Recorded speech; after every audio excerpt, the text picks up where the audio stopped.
بسم الله الرحمن الرحيم. بسم الله الرحمن الرحيم. السلام عليكم ورحمة الله وبركاته.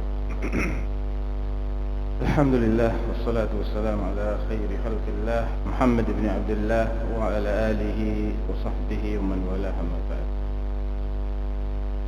Kemudian ciri khas lainnya dari Ahlus Sunnah wal Jamaah yang membedakan mereka dari firqah-firqah yang lain adalah mereka ini mencintai sahabat Rasulullah, namun tidak bersikap ghulu terhadap salah seorang sahabat Nabi. Mereka menghormati, menghargai, memuliakan para sahabat Rasulullah Sallallahu Alaihi Wasallam, tidak memusuhi siapapun di antara sahabat, tidak mencela siapapun di antara sahabat, namun juga tidak bersikap ghulu. Ghulu itu apa itu? Mengultuskan, berlebihan, ya, sampai menempatkan mereka di posisi yang bukan posisi mereka, atau menyejajarkan ucapannya sahabat seperti hadis Nabi. Fanatik, nggak kayak Syiah. Kalau Syiah kan fanatik kepada siapa? Kepada Ali, Hasan, Husain dan ahli baitnya, tapi memusuhi yang lain-lain. Nggak juga kayak Khawarij, memusuhi Ali, memusuhi Utsman. Atau kayak An-Nawasib.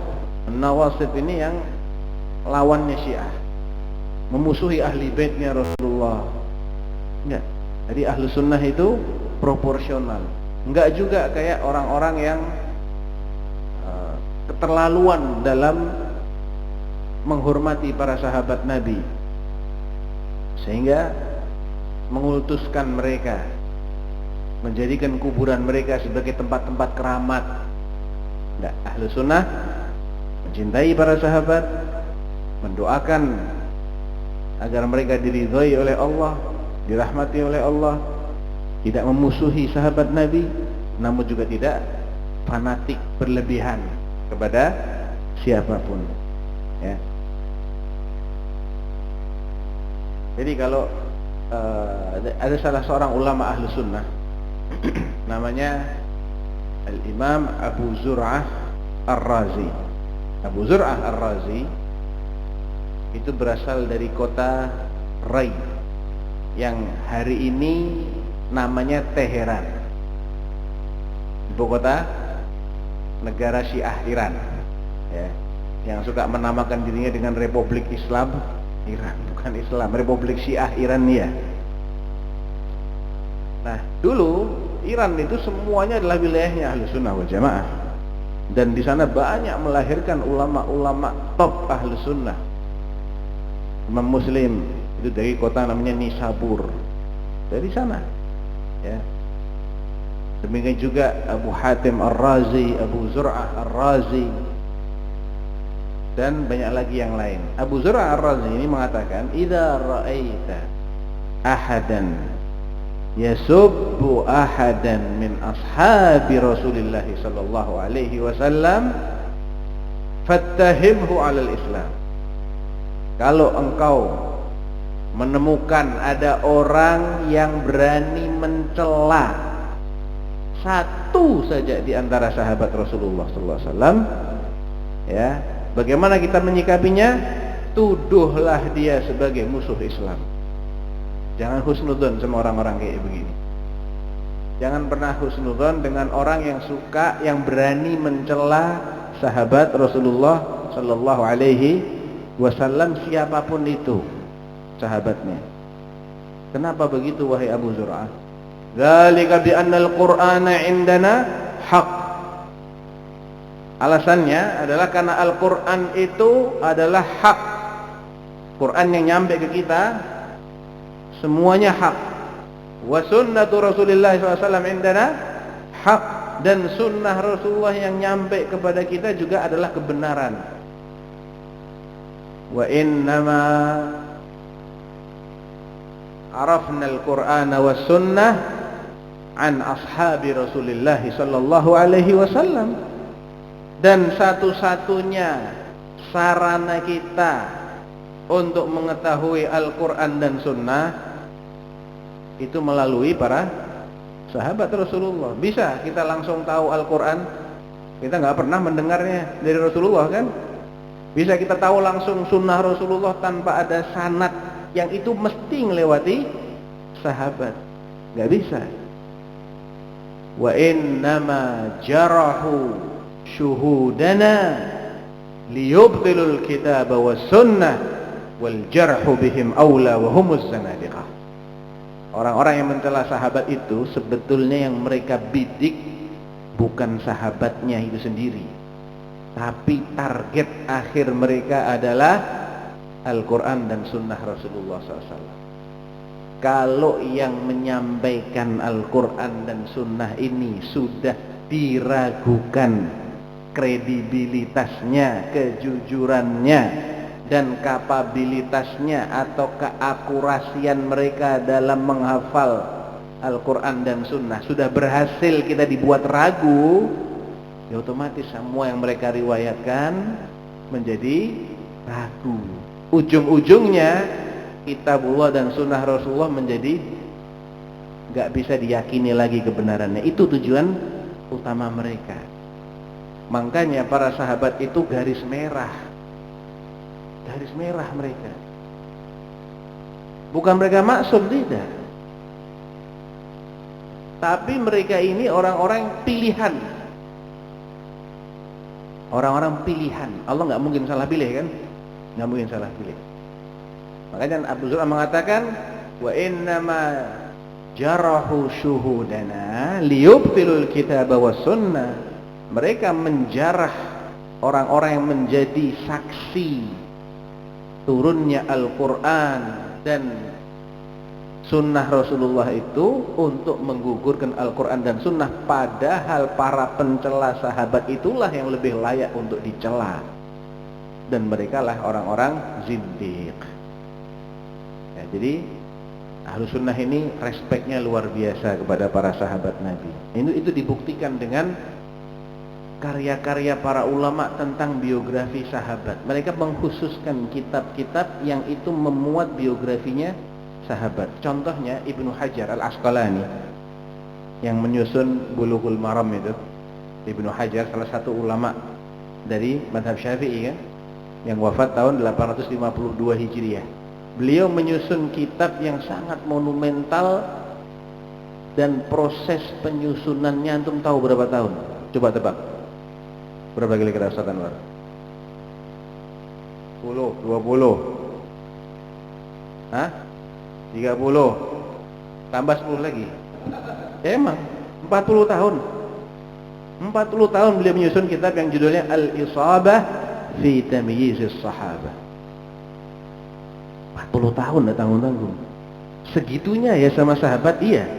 Karena apa? Mereka ini spesial. Selain sahabat Nabi, harus dicarikan tazkiyah. Tahu tazkiyah? Sikoh apa enggak ini orang? Bisa dipercaya enggak? Tapi kalau dia sudah masuk ke level sahabat, udah di atasnya itu. Karena udah didapat tazkiyah dari Allah Subhanahu wa taala. Gimana tazkiyahnya? Di akhir surah Al-Fath. Allah mengatakan apa? Muhammadun Rasulullah walladzina ma'ahu. Ini yang sahabat maksudnya. Asyidda'u 'alal kuffar ruhama'u bainahum tarahum ruk'an sujada yabtaghuna fadlan minallahi wa ridwana ila akhiril ayat. Muhammad adalah Rasulullah dan orang-orang yang bersamanya. Sifat-sifatnya bagaimana?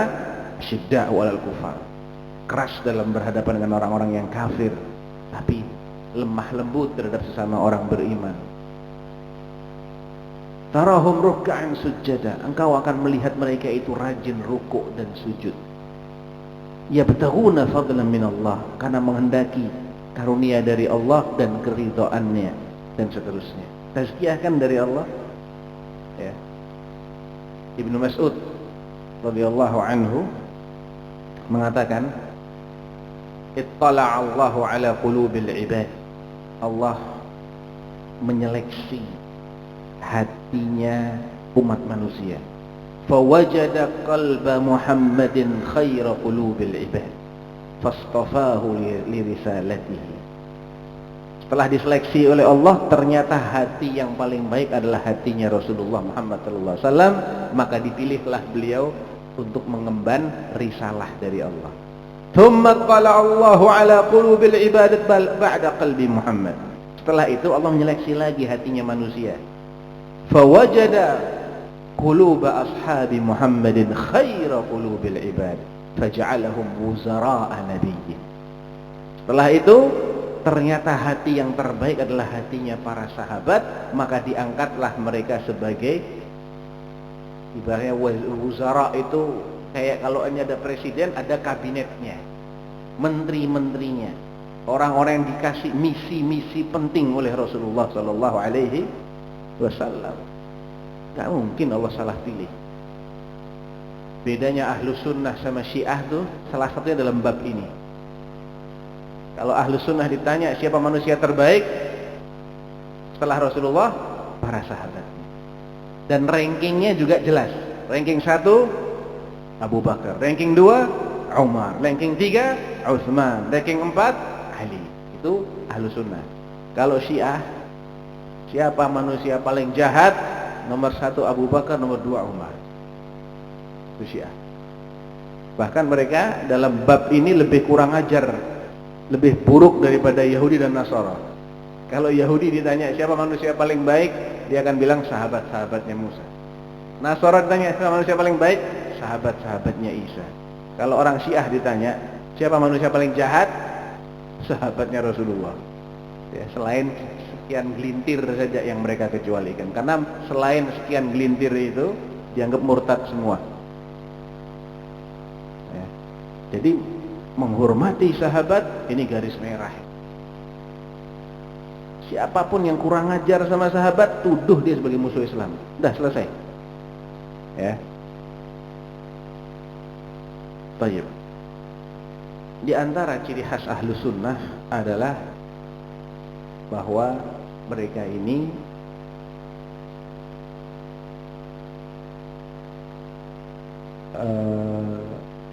berdalil itu dengan semua yang ada dalam bab itu. Maksudnya apa? Mereka tidak sepotong-sepotong kalau berdalil. Tidak mengambil ayat ini melupakan ayat-ayat yang lain. Padahal babnya satu. Tidak mengambil hadis yang cocok buat mereka, tapi hadis yang lain dikesampingkan. Padahal dalam bab yang sama. Enggak, mereka itu kalau berdalil, ya semua dalil yang bicara masalah itu, asalkan dia itu sahih, maka akan dikompromikan oleh ahlu sunnah. Jadi mengamalkan semua dalil. Kecuali memang ada yang mansuh, ada yang nasikh, itu lain cerita. Ada memang ayat-ayat yang hukumnya sudah tidak berlaku lagi, dihapus hukumnya. Ya, mereka akan mengamalkan juga. Yang sudah dihapus ya sudah, tinggal dibaca aja ayatnya, tapi hukumnya sudah tidak berlaku lagi. Contohnya ayat tentang khamr. Awalnya khamr belum diharamkan. Kita cuman dilarang jangan mabok kalau udah dekat waktu sholat. La taqrabus sholata wa antum sukara. Mafhumnya kalau masih jauh waktu sholatnya nggak dilarang mabok. Apa masih ada yang ngamalkan ayat ini? Nggak boleh diamalkan ayat ini karena sudah mansuh.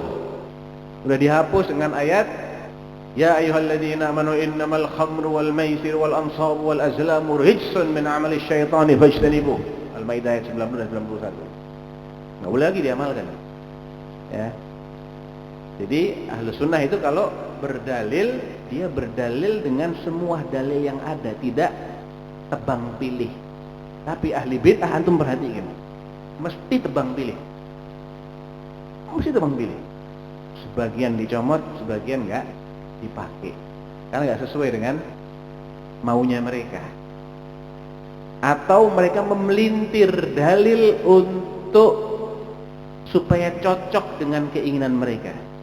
Kalau ahlu sunnah enggak. Ahlu sunnah dalil maunya apa diikuti. Bukan dipelintir-pelintir, enggak. Ya. Kalau ahli bid'ah sebaliknya, ditakwil lah itu ayat, ditakwil itu hadisnya, karena nggak sesuai dengan apa yang sudah diyakini oleh mereka sebelumnya. Mereka ini, selain ahlu sunnah maksudnya, itu punya keyakinan dulu, kemudian cari-cari dalil untuk membenarkan. Kalau ahlu sunnah enggak, dalilnya ada, arahnya kemana diikuti, dan dalilnya dikumpulkan semuanya. Ya. Nah, itu ciri khasnya ahlu sunnah wal jamaah. Dan mereka juga punya ciri khas lain, mereka mencintai ulama-ulama ahlu sunnah dan bersikap proporsional. Ulama itu nggak disikapi dengan kurang ajar, tapi juga tidak disikapi dengan hulu. Ya, pemahaman mereka dihormati, dihargai, tapi mereka tidak maksum. Mereka tidak terjaga dari kesalahan, tidak. Jadi disikapi ketika memang pendapat mereka itu bersesuaian dengan dalil-dalil yang ada, maka diikuti pendapat. Tapi ketika tidak bersesuaian, maka yang diikuti adalah dalilnya. Seperti kata Imam Malik, "Qul ma min ahadin illa wa yu'khadhu min qawlihi aw yurad illa sahibu hadzal qabr." Sambil menunjuk kepada kuburnya Rasulullah, Imam Malik mengatakan tidak ada seorang pun melainkan pendapatnya itu mesti ada yang bisa diterima, ada yang bisa ditolak. Cuman satu aja yang pendapatnya nggak boleh ditolak, mutlak, yaitu yang dikubur di sini, Rasulullah Shallallahu Alaihi Wasallam. Tapi kalau selain ahlu sunnah, mereka fanatik sama tokoh-tokohnya. Ya, ada yang saking fanatiknya sampai bilang begini, semua nas-nas yang tidak sesuai dengan pendapat imam kami, dua kemungkinannya, dhaif atau muawwal. Dia hadisnya itu harus dianggap lemah, atau kalau dia tidak lemah maka harus ditakwil. Itu kalau selain ahlu sunnah. Jadi berusaha membelai statement tokohnya mati-matian sampai dalil ditekuk-tekuk supaya sesuai dengan pendapat imam mereka. Itu khasnya selain ahlu sunnah. Ahlu sunnah enggak, fanatiknya cuma kepada Rasulullah SAW. Yang mereka benarkan 100% ucapannya adalah ucapan Rasulullah Muhammad SAW, atau orang-orang yang memang Nabi mewasiatkan agar kita mengikuti sunnahnya, seperti Al-Khulafa Ar-Rasyidun, selama nggak dikritik oleh yang lain.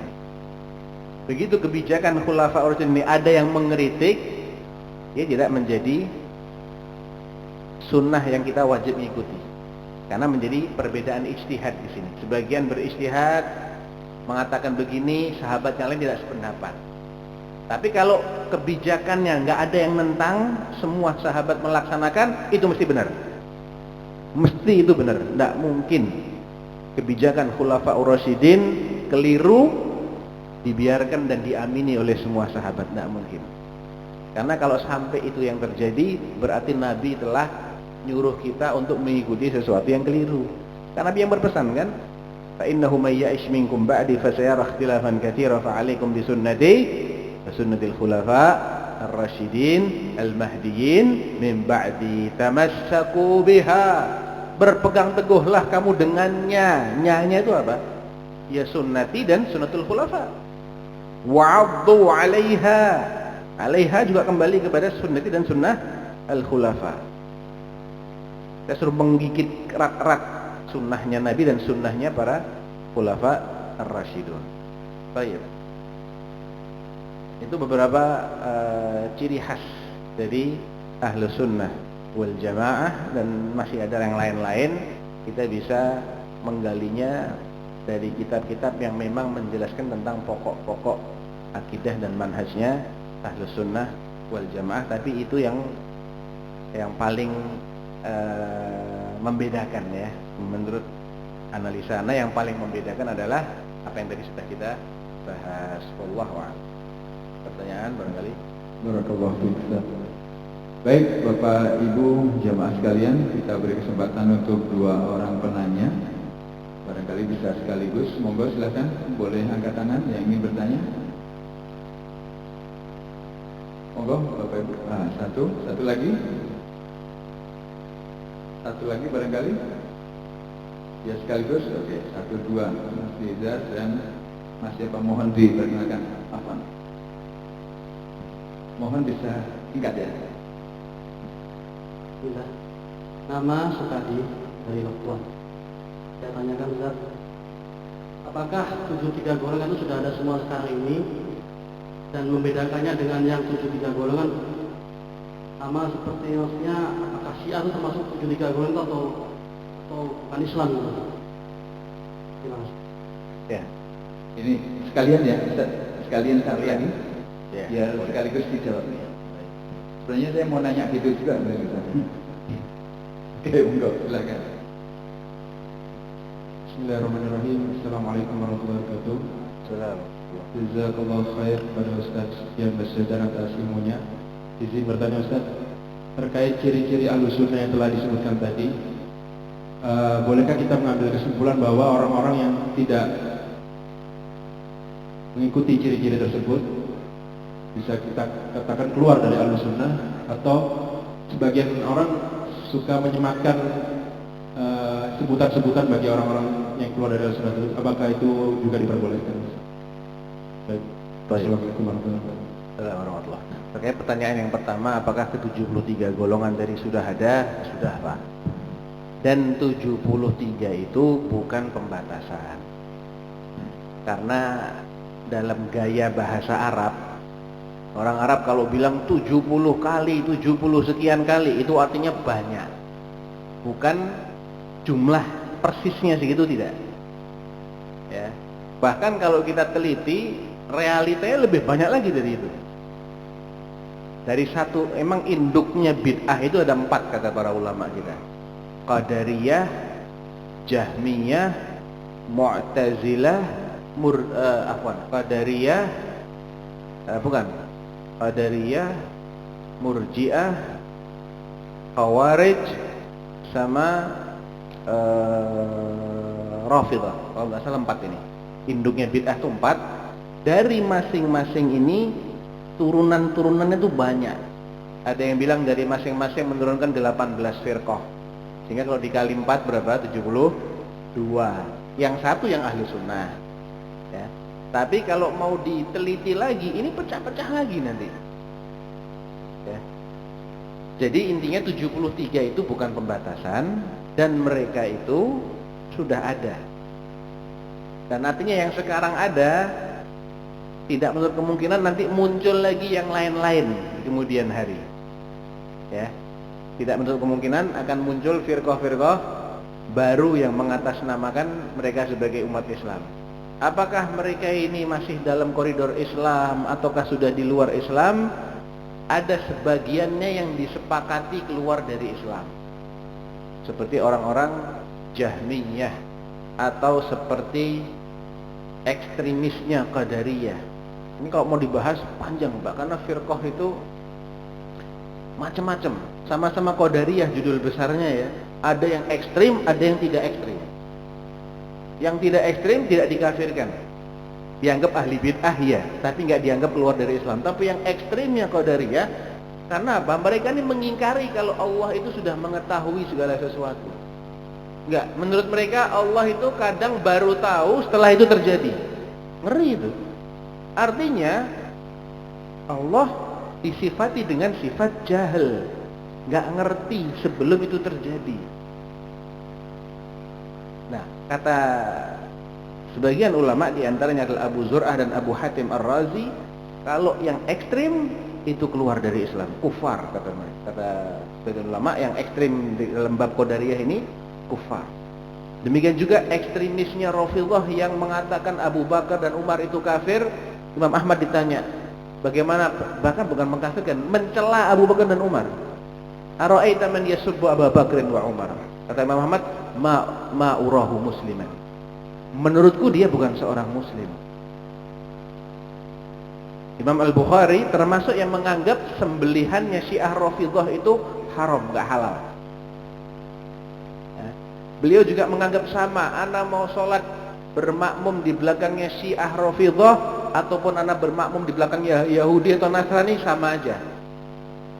Jadi ada sebagian dari firqah itu yang karena sesatnya mereka dalam bab akidah, mereka dikatakan keluar dari Islam. Apalagi Syiah hari ini, Ithna Asyariyah, yang mengatakan Al-Quran kita sudah nggak otentik.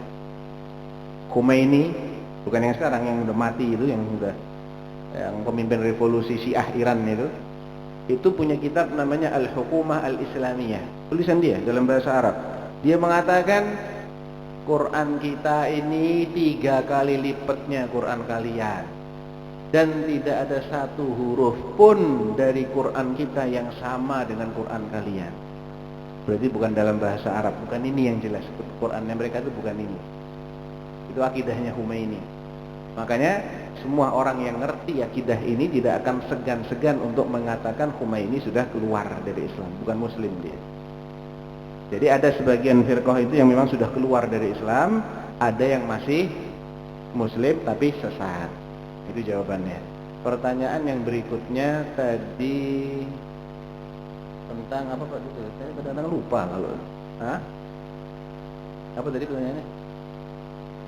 Orang apakah yang bisa disimpulkan bahwa yang tidak mengikuti ciri-ciri itu? Oh iya. Apakah orang-orang yang tidak mengikuti ciri-ciri tadi itu berarti dia bukan lagi ahlus sunnah, keluar dari ahlus sunnah? Iya. Karena itu ciri khas. Itu termasuk usul. Contohnya orang yang tidak hanya berdalil dengan Al-Quran, sunnah maupun ijma', tapi berdalil dengan mimpi, bukan ahlus sunnah itu pasti. Berdalil dengan apa misalnya? Dengan pendapat kiainya dia, jadikan sebagai landasan dalam beragama, disikapi seperti menyikapi Al-Quran dan hadis Nabi. Itu bukan ahlus sunnah. Ada orang yang dalilnya itu mimpi. Jadi kalau dia mimpi ketemu Rasulullah misalnya, ngakunya dia ketemu Rasulullah, beneran ketemu Rasulullah, nah, gimana mau menyelidiki mimpinya orang? Itu sengaja dia berdalil dengan mimpi, biar kalau bohong nggak bisa dideteksi, karena mimpinya orang nggak ada yang merekam toh. Kalau dia berdalil pakai hadis, dicek nggak ketemu hadisnya, ketahuan dia bohong. Berdalil pakai ayat Al-Quran kan gampang ngeceknya. Sengaja nggak mau pakai itu, biar dia bisa seluas-luasnya membuat agama baru dengan alasan saya mimpi ketemu Rasulullah. Rasulullah pesan begini. Itu khasnya bukan ahlus sunnah itu begitu. Khasnya ahlus sunnah tidak pernah melibatkan mimpi sebagai dalil, kecuali yang mimpi Nabi. Ya, antum cek dalam kitab-kitab usul fikih, ketika ulama-ulama usul fikih membahas tentang al-adillah asy-syar'iyyah, dalil-dalil syar'i, itu mereka akan membagi menjadi 2. Al-adillah al-muttafaq 'alaiha, dalil yang memang disepakati sebagai dalil, yaitu Al-Quran, sunnah yang sahihah, kemudian ijma', dan yang keempat ini adalah qiyas. Ini menurut jumhur ulama minus zahiriyah. Zahiriyah nggak pakai qiyas, tapi madhab yang 4 pakai qiyas. Ini yang disepakati. Selain ini namanya al-adillah al-mukhtalaf fiha, dalil yang tidak disepakati. Sebagian menganggapnya sebagai dalil, sebagian lagi tidak. Tidak ada satupun yang disebutkan mimpi di situ. Tidak ada satupun. Ya. Nah, jadi ada yang memang beberapa poin itu begitu tidak kita temukan, ya jelas itu bukan ahlus sunnah. Contohnya tidak mencintai sahabat Nabi, suka mencela, jelas bukan ahlus sunnah. Ya mau Rafidhah, mau Khawarij, mau Nawasib, yang jelas bukan ahlus sunnah. Atau ghulu kepada orang soleh, berlebihan dalam mencintai sebagian sahabat, menganggap dia maksum kayak Syiah, menganggap ahlul bait maksum, jelas itu bukan ahlus sunnah. Atau parsial dalam berdalil, maunya ngambil dalil-dalil yang cocok, yang nggak cocok ditinggalkan sama dia, jelas ini bukan ahlus sunnah. Karena ahlus sunnah mengimani Al-Quran semuanya, mengimani semua yang dibawa oleh Rasulullah SAW semuanya. Nabi kalau bilang A, kemudian di kesempatan lain bilang B, bagaimana mengkompromikan ini? Kalau satu bab dikompromikan oleh para ulama dan diikuti, oh maksudnya perintah ini bukan mewajibkan tapi menyunahkan. Karena terkadang Nabi tidak melakukan. Nabi melarang, tapi lebih melakukan. Oh, berarti larangannya bukan mengharamkan, tapi memakruhkan saja. Jadi dikompromikan semua dalil yang ada. Kemudian boleh gak kita menggelari orang-orang? Nah, itu jangan deh. Urusan gelar-gelar serahkan kepada ahlinya. Antum cukup tahu aja ya ciri-cirinya ahlu sunnah, wujudkan dalam diri antum. Urusan gelar menggelari serahkan kepada ulama ya. Toh kita juga nggak diperintahkan oleh Allah untuk menyematkan gelar-gelar itu, enggak. Kita cukup mewaspadai saja. Jangan sampai kita masuk ke dalam salah satu dari firqah sesat, karena kan kita nggak ngerti yang benar itu bagaimana. Kalau kita sudah ngerti yang benar, ya kita ajak saudara kita untuk mengikuti kebenaran itu. Nggak usah kita gelar-gelari. Jangankan yang tersesat, yang jelas-jelas musyrik saja itu didakwahi tanpa kita menjustifikasi dia. Nabi Ibrahim alaihissalatu wassalam, silahkan dibaca di surah Maryam, kisahnya Nabi Ibrahim ketika mendakwahi bapaknya yang jelas-jelas penyembah berhala. Lembut dakwahnya Nabi Ibrahim. Ya abati lima ta'budu ma la yasma'u wa la yubsir wa la yughni anka syai'a. Diajak mikir dulu. Wahai ayahku, dia enggak gengsi mengatakan si penyembah berhala ini adalah ayahnya dia, enggak. Wahai ayahku, bukan hei fulan. Nah. Wahai ayahku, kenapa sih engkau menyembah sesuatu yang enggak bisa melihat, enggak bisa mendengar, dan tidak ada manfaatnya apa-apa buat kamu? Mikir dong. Ya abati inni qad ja'ani minal ilmi ma lam ya'tika fattabi'ni ahdika siratan sawiyya. Wahai ayahku, lagi diulang, sesungguhnya telah datang kepadaku sebagian dari ilmu. Lihat tawadhu'nya Nabi Ibrahim. Telah datang kepadaku minal ilmi ma lam ya'tik, sebagian dari ilmu yang belum datang kepadamu. Enggak bilang, kamu ini bahlul, enggak ngerti apa-apa. Kamu ini bodoh, enggak ngerti apa-apa. Saya yang lebih ngerti. Enggak bilang begitu. Walaupun anaknya Nabi, dikasih Allah. Kamu, artinya aku diberi ilmu yang tidak diberikan kepadamu. Ikuti aku. Aku akan bimbing kamu ke jalan yang lurus. Ya abati la ta'budis syaitan. Enggak mempan diajak mikir, enggak mempan dinasihati. Jangan engkau wahai bapakku mengibadahi syaitan. Inna syaitana kana lirrahmani 'asiyya. Karena setan itu pembangkang terhadap Allah yang Maha Pengasih. Apa yang kamu sembah ini sejatinya adalah ajarannya syaitan. Kalau kamu tetap begini berarti kamu nyembah syaitan, sama. Dinasihati lagi yang keempat, ya abati inni akhaf. Lihat, aku khawatir ayyamassaka 'adzabun minar rahman fatakuna lisyaitani wali. Kalau kamu tetap kayak begini nih wahai ayahku, nanti kamu akan disentuh azabnya Allah yang Maha Pengasih sehingga engkau menjadi sahabatnya setan. Tidak divonis, oh dasar kafir. Ya udah terserah kamu, dasar orang kafir. Ya. Lihat akhlaknya Nabi Ibrahim.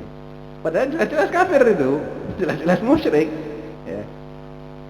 Jadi enggak dihakimi di situ karena masih ada kesempatan selagi dia masih hidup, mungkin nanti suatu saat dia tobat. Gitu kan? Musa alaihissalatu wassalam dan Harun ketika disuruh mendakwahi Fir'aun sama. Idhaba ila fir'auna innahu tagha faqula lahu qawlan layyina la'allahu yatadhakkaru aw yakhsha. Sampaikan kepadanya kata-kata yang lembut. Udah jelas-jelas ini ngaku sebagai Allah loh, kurang apa? Pembantai bayi laki-laki Bani Israel. Tetap kalau judulnya dakwah, pada dasarnya dengan lemah lembut. Dia mau ikut, alhamdulillah. Tidak mau ikut, khalas ya.